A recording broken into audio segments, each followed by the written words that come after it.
3 વાગ્યા સુધીમાં કેવા પ્રકારની જો તમારી માગણી છે એ સ્વીકારાય તો તમે રાજીનામું નહીં આપો?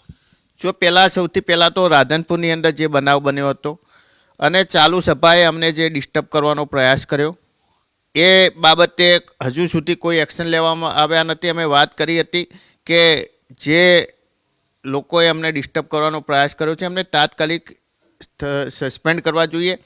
એના પણ કોઈ એક્શન લેવાયા નથી. અને ફરીથી જે લોકોએ અમારા વિરુદ્ધમાં કામ કર્યું હતું એવા લોકોને એસસીની જે કમિટી બની એ સ્ટેટ લેવલની અંદર એવા લોકોને સ્થાન આપવામાં આવ્યું. તો મારા મત વિસ્તારના જે એવા લોકોને સ્થાન આપવામાં આવ્યું એમને દૂર કરવામાં આવ્યું. કિરીટભાઈ, જો તમને હું 2017થી ઓળખું છું, તમે લડાયક મિજાજ ધરાવો છો, તો પદ ઉપર રહી અને લડાઈ લડવાના બદલે પદ ત્યાગ કરવો એ કેટલું વ્યાજબી? જો પદ ઉપર રહેવાથી અને પદ છોડવાથી અમને કોઈ નુકસાન થવાનું નથી. અમે દંડક નહોતા છતાં પણ વિધાનસભાની અંદર જે રજૂઆતો કરવાની હતી, તમે અત્યાર સુધીનો રેકોર્ડ જુઓ. અમારા 2017થી 2022 સુધીમાં અમે 72 ધારાસભ્યો હતા. અત્યારે અમે 12 ધારાસભ્યો છીએ.